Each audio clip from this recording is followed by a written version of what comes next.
How does a man locked in a cell under 24-hour surveillance, behind walls nearly a meter thick, escape the gallows on the final night of his life? This was no ordinary prisoner.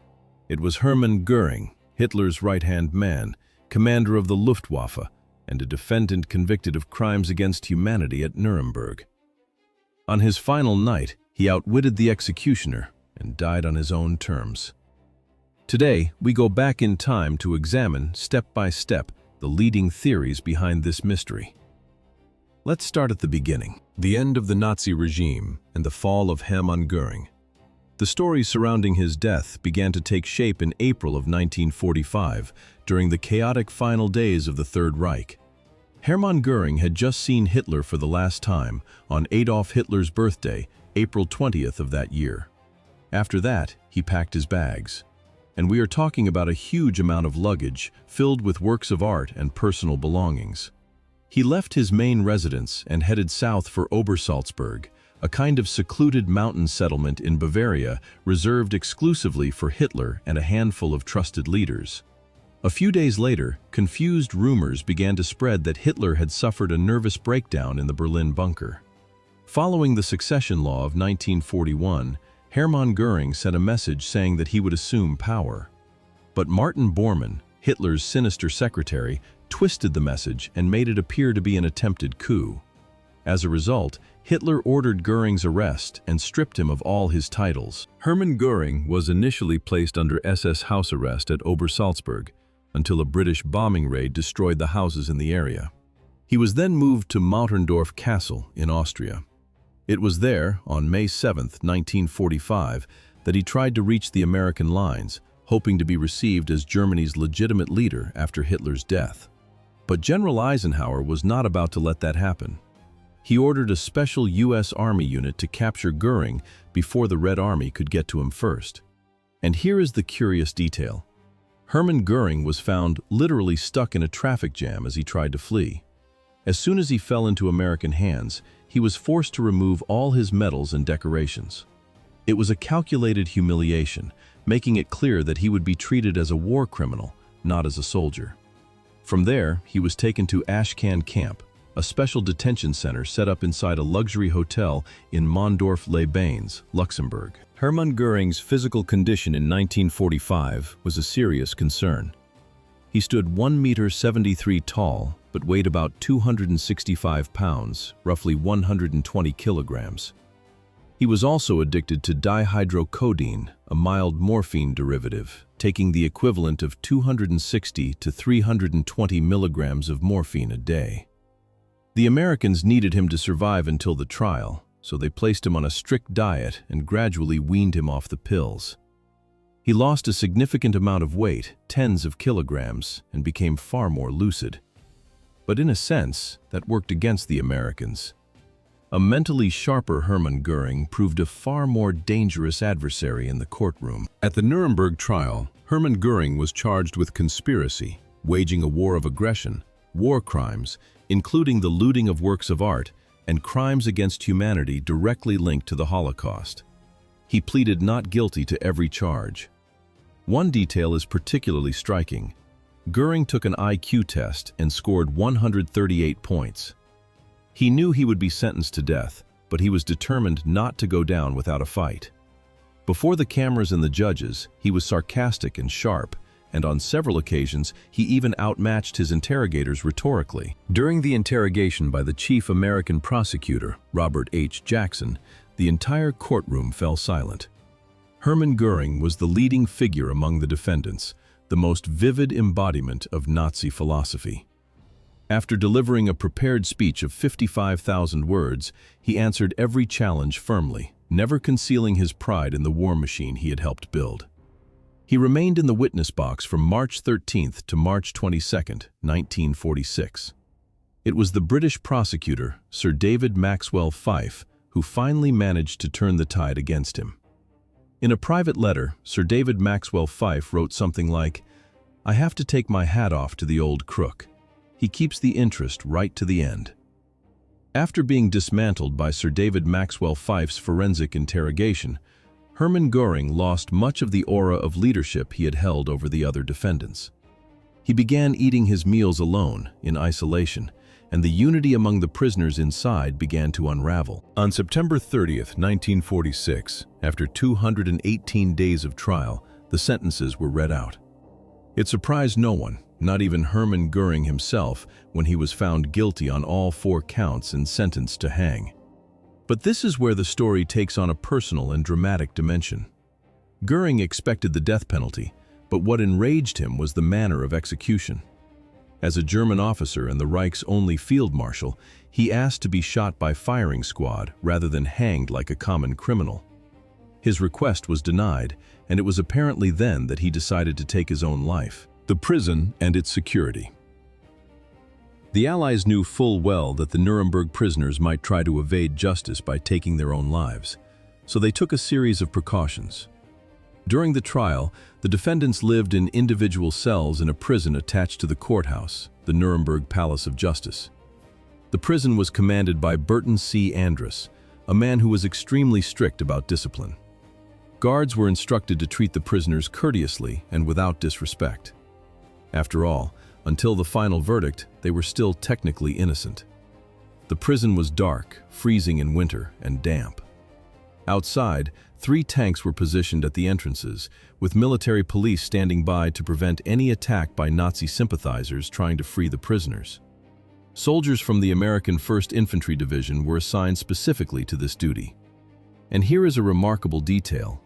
Part of the security and surveillance was carried out by a unit made up of former Estonian Waffen-SS soldiers. Yes, men who had served on the other side of the war, helping guard the former Nazi leaders. Each cell had a single window set into a concrete wall nearly 1 meter thick, offering almost no view of the outside world. The doors were heavy oak, with just one opening for passing in food trays. Every prisoner received the same menu, prepared by American Army cooks, and each was identified only by a number, never by name. Inside the cell were a simple bed, a basic toilet, a table, and a wooden chair. The last 2 pieces of furniture had been deliberately designed to collapse under a man's weight, so that no one could use them to hang himself. Even with all those precautions, one of the defendants, Robert Ley, the former leader of the German Labor Front, managed to kill himself. He hanged himself with a torn towel tied to a drain pipe. After that incident, all the prisoners were placed under constant suicide watch, with guards observing them through a peephole in the door, day and night. The prisoners were arranged according to their importance. On the ground floor, which was under the closest watch, were Hermann Göring and the other leading figures of the Nazi regime. There were 32 cells in all, divided into 2 groups of 16 and separated by a 60-meter corridor. The upper floors housed SS officers, including doctors and even female SS members, such as Ilse Koch, who was associated with the Buchenwald concentration camp.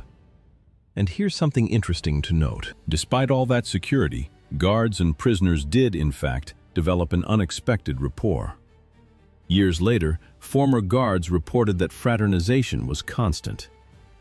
Every month, guards from one of the 4 Allied countries took over: Americans, British, French, and Soviets, each with their own rules. The American guards followed a sleep schedule, worked 3 days, and had 3 days off in 4-hour shifts. Inside the courtroom, they had to stand motionless behind their assigned defendants for hours on end, an exhausting task. Some prisoners even grew fond of the guards. Albert Speer, Hitler's Minister of Armaments, was consistently described as respectful and gentlemanly.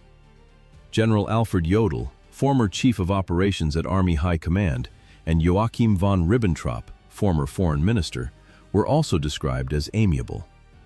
Most spoke excellent English, including, of course, Hermann Göring himself. And this is where the story becomes truly intriguing. Hermann Göring loved provoking the guards and trying to get under their skin, but he also knew how to build friendships. He signed autographs and talked about sports. He was a manipulative man, charismatic even under the worst circumstances. That growing influence over some of the younger soldiers is still seen as a possible key to understanding how he obtained the cyanide capsule he used to end his own life. But before we continue, We want to make sure you're following along and enjoying the content so far. Comment, "I want more stories." It only takes a moment, and it helps our video reach more people. Your comment may even be pinned, showing that you were here. The letter and the first clue. In a letter to Burton C. Andrews, found after his death, Hermann Göring all but mocked the Americans. He claimed that whenever he entered the courtroom, he carried a cyanide capsule concealed in his boot, while a second capsule was hidden in his cell inside a jar of Nivea cream. That raises the central question, one that remains unanswered to this day. Had Göring possessed the capsules ever since his capture by the Americans, or did he obtain the poison from someone else after entering the prison? When Göring was captured, his vast quantity of luggage remained untouched until he was formally placed in American custody. It was then searched for firearms and poison before accompanying him to Camp Ashcan and later to Nuremberg. The luggage was kept in a locked room at the prison, although prisoners were allowed to keep some clothing, toiletries, photographs, and other personal belongings in their cells. Over the years, the cream in question has variously been described as hair cream, hand cream, or ointment. It arrived at the prison in Göring's luggage. Given the thoroughness of the searches, it seems remarkable that no one simply put a finger into the jar to check its contents. The glass ampule of cyanide was concealed inside a rifle cartridge-style case measuring 46 millimeters in length. In other words, it was not easy to hide. This leads to the first theory. Göring had carried the capsule with him since his capture, and the jar of cream simply escaped the notice of guards who were normally extremely vigilant. The second possibility is that he obtained the poison inside the prison. If so, the list of suspects grows. It may have come from an American officer, whether or not that officer understood what he was doing, or even from an SS general who was also being held at Nuremberg. The Willis case. One of the most popular and persistent theories involves the American Lieutenant Jack G. Willis, a former American football player. He was undoubtedly close to Hermann Göring, who gave him several gifts as tokens of their friendship, including an extremely expensive gold watch. There are even photographs of Willis wearing the watch after Hermann Göring's death. Did Willis fall so deeply under Hermann Göring's influence that he was willing to risk severe punishment just to give him the painless escape he so desperately wanted? It seems far-fetched to imagine an experienced officer risking everything for Hermann Göring. Accepting valuable souvenirs is one thing. Committing treason is quite another. Willis died only 8 years after Hermann Göring, and very little is known today about his true motives. Some researchers suggest that he may simply have retrieved the jar of cream from the baggage storage area at Hermann Göring's request, in exchange for a gift, without having any idea that it contained a cyanide capsule. In that scenario, Willis would have been an unwilling accomplice, completely unaware of what he was doing. The Robert Lee Stivers case. In 2005, a new suspect emerged, this time with a first-hand account. Robert Lee Stivers claimed that he had delivered the capsule without knowing what it contained. Stivers was a prison guard. By his own account, he remained silent for 60 years because he feared punishment. Several historians consider his story highly plausible. Stivers was just 19 in 1946. During his time off, he met an attractive young German woman in Nuremberg. According to Stivers, she suggested that he carry a special medicine intended for the war. It certainly appears to have been a classic case of seduction used as bait. By his own admission, Stivers was completely smitten. He enjoyed talking about sports and aviation and collected autographs from the first prisoners, including Hermann Göring and Baldur von Schirach, the former leader of the Hitler Youth. He found guard duty mind-numbingly dull. His only real entertainment was spending time in local clubs and with women from the area. He already had a steady girlfriend, Hildegard Brunner, to whom he gave chocolates, cigarettes, and peanuts. Her mother resold the goods on the black market. But one day, Robert Lee Stivers was approached by a brunette named Mona, who showed an interest in his work at the court. She mocked him, saying she did not believe him, until he showed her Baldur von Schirach's autograph as proof. She kept the paper, and the following day, Stivers also obtained Hermann Göring's autograph and gave it to her. That was how Mona introduced Stivers to two men named Erich and Matthias. They told him that Hermann Göring was seriously ill and was not receiving his medication in prison. On 2 occasions, Stivers said he had smuggled notes into the prison concealed inside a fountain pen. The 3rd time, Erich placed a capsule inside the pen, and Robert Lee Stivers carried it to Hermann Göring before returning the pen to Mona. He never saw Mona, Erich, or Matthias again. He always insisted that Hermann Göring had never appeared to be in a suicidal state of mind, and that he, Robert Lee Stivers, would never have deliberately carried a suicide capsule to the prisoner. 2 weeks later, on the eve of his execution, October 15, 1946, Hermann Göring took his own life. Afterward, a meticulous search of his belongings uncovered a second cyanide capsule hidden in his luggage, reinforcing the idea that Hermann Göring had managed to smuggle not 1, but 2 capsules into the prison. Whether Robert Lee Stivers' story was true, even 60 years later, is impossible to prove with certainty. But it is undoubtedly a plausible scenario. Who those 2 Germans really were, and what connection they had to Hermann Göring, was never established. Other suspects included Erich von dem Bach-Zelewski and Ned Putzel. In 1951, former SS General Erich von dem Bach-Zelewski, who had commanded German forces during the suppression of the Warsaw Uprising, accepted some responsibility for getting the capsule to Hermann Göring. He had another identical suicide capsule in his possession, with a serial number showing that it came from the same batch used by Hermann Göring. Erich von dem Bach-Zelewski appeared at Nuremberg as a prosecution witness, but he never actually explained how he had managed to deliver the poison. He died in 1973, taking the secret with him. The U.S. Army investigation into Hermann Göring's death concluded that he had kept the capsule with him at all times, possibly concealed in different parts of his body, including some rather intimate places, and even behind the toilet in his cell. That, however, was pure speculation.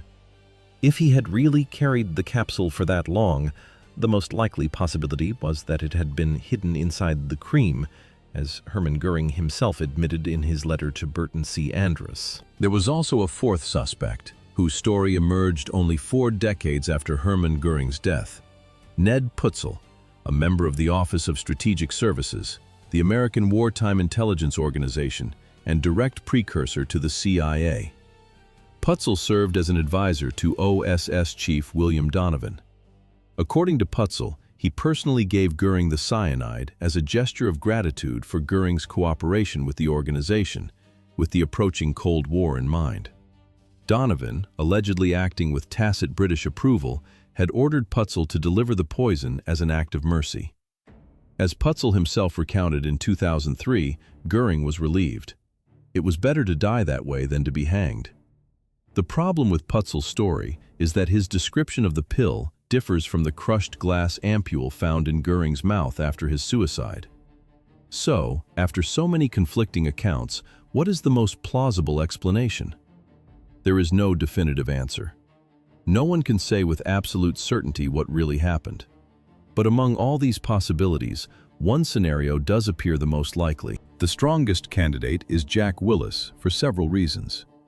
First, as an officer, he could move freely around the prison without arousing much suspicion. Second, he had the key to the baggage room.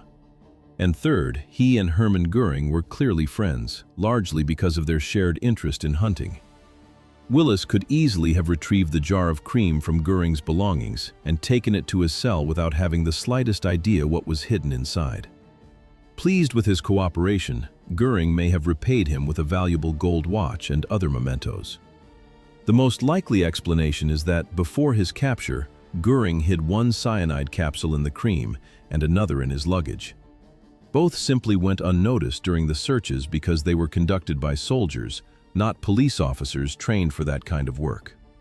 After hearing his sentence and learning how the trial would end, Göring may have acted quickly to make sure the poison was within reach. In his farewell letter to Burton C. Andrus, he recorded exactly where it had been hidden. This scenario involving Willis is the simplest and most straightforward explanation for how the poison reached Hermann Göring's cell, without resorting to elaborate conspiracies, secret agents, or complex behind-the-scenes plots. Ultimately, we will never know with absolute certainty what happened that final night. What remains is the disturbing image of Hermann Göring outwitting, to the very end, the system that tried to bring him to justice, and a question that haunted Burton C. Andrus until his death in 1977. Which of these theories do you find most convincing? Let us know in the comments. If you enjoyed this deep dive into history, leave a like and subscribe for more videos like this. Thanks for joining us. We'll see you in the next video.